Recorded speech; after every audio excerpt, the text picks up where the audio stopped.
Big Bangers, tiba saatnya kita masuk ke segmen inovasi. Ada sejumlah anak muda melakukan inovasi membuat platform melalui website untuk membantu orang-orang yang membutuhkan bantuan. Untuk membantu orang-orang yang membutuhkan bantuan. Nah, apa yang mereka buat dan siapa mereka? Sebelum kita lanjutkan, kita lihat dulu snapshot berikut ini.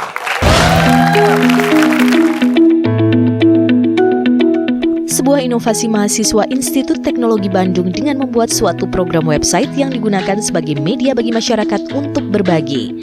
Website tersebut dinamakan Buy for Other. Buy for Other adalah suatu layanan penjualan barang yang dapat diberikan oleh seseorang untuk ditujukan kepada orang lain.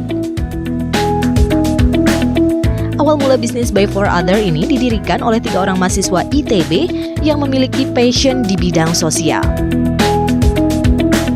Mereka dipertemukan di komunitas pemuda di Lampung yang bernama Lampung Youth in Action. Ide terbuatnya Buy for Other adalah melihat dari sebuah permasalahan yang ada di Indonesia, yaitu kesenjangan sosial. Di mana kesenjangan sosial ini mesti diatasi dengan cara mendekatkan orang yang ingin berbagi dengan orang yang membutuhkan. Bisnis ini sudah berjalan selama 4 bulan dan telah membeli sebanyak 300 paket dan sudah dibagikan kepada 1.950 orang yang membutuhkan, seperti korban bencana, kaum duafa, dan anak putus sekolah. Diharapkan dengan adanya Buy for Other ini bisa memudahkan dan semakin banyak minat masyarakat untuk berbagi kepada orang lain. Menarik, itu tadi website Buy for Other, jadi membeli untuk diberikan kepada orang lain ya. Dan itu tadi ada paket-paketnya yang bikin anak-anak muda. Keren banget ini ya. Mari kita sambut wakil dari mereka, Sukma dan Rido.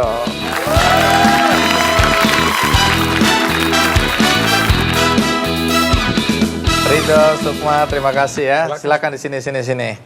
Wah, ini di depan meja apa ini? Ini paket-paket yang dijual di websitenya. Oh, paket yang tadi ditawarkan ya. Kalau misalnya ini, paket ada sarung, terus ada apa ini? Mukena. Mukena.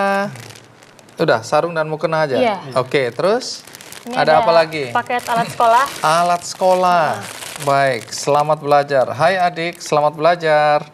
Untuk mahasiswa nggak ada ini? Iya, paket untuk mahasiswa, tiket nonton film. Nggak ya, paket belajar. Terus ini kok ada P3K ini apa ya maksudnya? Iya, P3K itu untuk korban bencana sebenarnya. Oh, paket korban bencana ya, ini. Baik. Nah, kalau dilihat dari paket-paket itu artinya ini semacam wadah bagi orang-orang yang mau membantu sesama. Kemudian kalian akan menyalurkannya, begitu? Iya. Nah, coba cerita sedikit mengenai apa kegiatan dari Buy for Others ini. Iya, secara singkat sebenarnya Buy for Others ini sebuah platform website yang memudahkan orang untuk berbagi berupa barang yang dia buka website kita semudah berbelanja online. Jadi kita pengen mengubah budaya konsumtif orang Indonesia menjadi hal yang lebih positif gitu. Waduh, saya tersinggung. Iya. Tapi karena kalian niatnya baik, saya maafkan ya. Baik. Terus kemudian caranya begini, tata caranya. Kalau Mas Sandi mau beli, langsung kunjungi ke websitenya. Tinggal klik-klik aja kayak belanja online biasa. Oh, karena saya juga udah tahu bahwa paket ini ditujukan untuk masyarakat yang membutuhkan di sana, misalnya kalau ada bencana yang dibutuhkan misalnya obat-obatan, saya melihat terus anak-anak belajar ini. Jadi semua udah disurvei dulu ya. Sudah. Masyarakat ini membutuhkan dukungan atau bantuan apa, kemudian dibuatkan paketnya, terus saya tinggal klik misalnya berapa, harganya berapa misalnya. Contohnya untuk paket alat sekolah ini, ini ada 5 buku, ada pulpen juga, ada pensil, penghapus, peruncing, udah lengkap sama kotak pensil juga. Berapa? Ini satu paketnya 50.000. 50.000. Nah, waktu saya klik, itu bayarnya bagaimana? Untuk saat ini masih transfer. Oh, saya transfer, terus kemudian dibelikan ini. Nah, yang mengantarkan ini ke lokasi siapa? Untuk mengantarkan ini ke lokasi, jadi kita kerjasama dengan beberapa komunitas.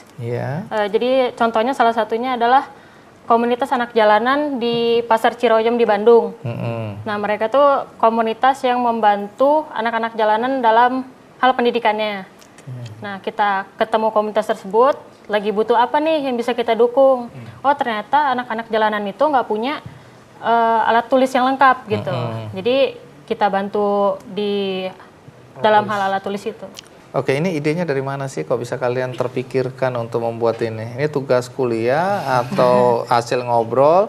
Bertiga tadi ya pendirinya ya, penggagasnya ya. Nah, dari mana gagasannya muncul? Sebenarnya kebetulan kita dalam satu komunitas yang sama di tahun 2013, jadi komunitas pemuda gitu di Lampung, namanya Lampung Youth in Action. Jadi memang kita satu passion di bidang sosial. Dan ketika kita menjalankan komunitas itu banyak kita temukan permasalahan. Salah satunya kesenjangan sosial ini yang perlu kita atasi gitu. Umur kalian dua ini berapa sih kok sudah mulai memikirkan orang lain? Untuk diri kalian sendiri aja belum tentu loh ada yang mikirin. Umur berapa? 25. Kamu? 23. Lihat, semudah ini aja udah mikirin bagaimana membantu orang lain ya. Ini menurut saya luar biasa nih. Ini apa namanya, banyak sekali gerakan-gerakan ini memang didasari dengan ketulusan dan niat baik, Bang Andi. Dan saya lihat dalam 2-3 tahun terakhir memang social entrepreneurship itu begitu boomingnya dan tingginya. Tapi juga menjadi tantangan sebenarnya karena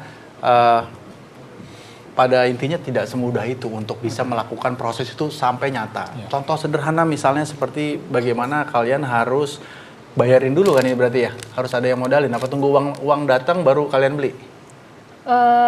Kita tunggu uangnya ditransfer dulu, baru kita beli. Oke. Mereka nggak punya uang, kasihan ya. Iya, makanya jadi saya membayangkan bagaimana prosesnya bisa menjadi lama karena kita harus nunggu dia bayar. Padahal beberapa cara pada akhirnya adalah kita harus stok barang supaya atau kita beli dalam bentuk bulk supaya biayanya lebih murah. Kalau enggak kan kalian harus beli satu-satu. Makanya harganya jadi 50.000 karena kalian beli satu-satu. Tapi kalau kalian bisa beli buku sekali 10.000 gitu ya, lebih murah. Maka jatuhnya lebih murah, harga jual kalian lebih murah sehingga yang beli pun bisa lebih volumenya bisa lebih banyak. Ya. Kalau memang pada akhirnya tugasnya sebagai mediator, kenapa nggak gandeng produsen-produsen brand-brand ini yang contoh untuk kena ya brand-brand beli dengan harga khusus. Mereka sumbang aja. Oh, sumbang. Sebagai mungkin bagian dari CSR atau apa social action yang lain ya. Itu akan lebih bermanfaat bahwa mereka mau promosi di situ silakan. Justru mereka punya ruang yang tepat untuk menyampaikan misi dari brandnya mereka gitu.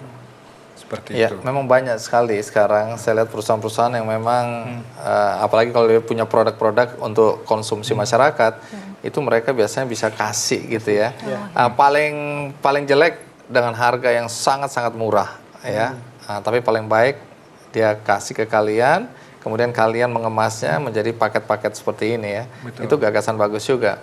Baik, terus bagaimana? Kalian mau mengembangkan kemana ini nantinya? Memang rencana pengembangan kita berikutnya adalah mempertegas modal bisnisnya.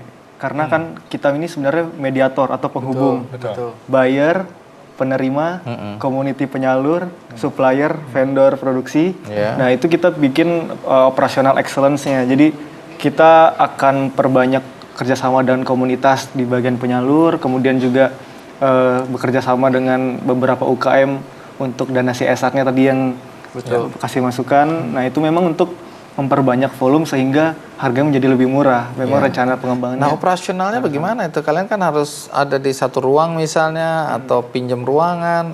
Itu ada biaya, kalian harus datang berkumpul, rapat atau pertemuan-pertemuan, itu kan ongkos juga. Nah, tadi pengiriman, saya nggak tahu pengiriman ini ongkos juga harusnya kan. Bagaimana kalian mendapatkan biaya operasional? Untuk biaya operasionalnya itu ya dari harga paketnya sendiri. Jadi kenapa ini paketnya tadi bisa 50.000? Yaitu 25-30%-nya. Sudah termasuk untuk distribusi ya. Jadi biaya distribusi sudah masuk di dalam paket itu. Jadi kalian sendiri dibayar nggak ya? Atau dapat keuntungan materi nggak?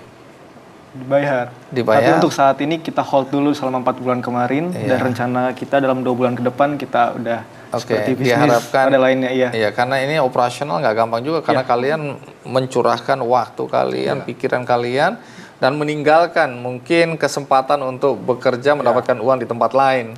Nah, jadi ini ada sosialnya, ada bisnisnya. Ada sesuatu yang ingin kalian sampaikan kepada anak-anak muda di depan sini atau penonton Big Bangers di rumah? Kami berharap sebenarnya dengan adanya Buy for Other ini mengisi celah yang ada di masyarakat. Yang kan udah banyak komunitas-komunitas sosial, tapi banyak dari komunitas sosial itu tidak sustain.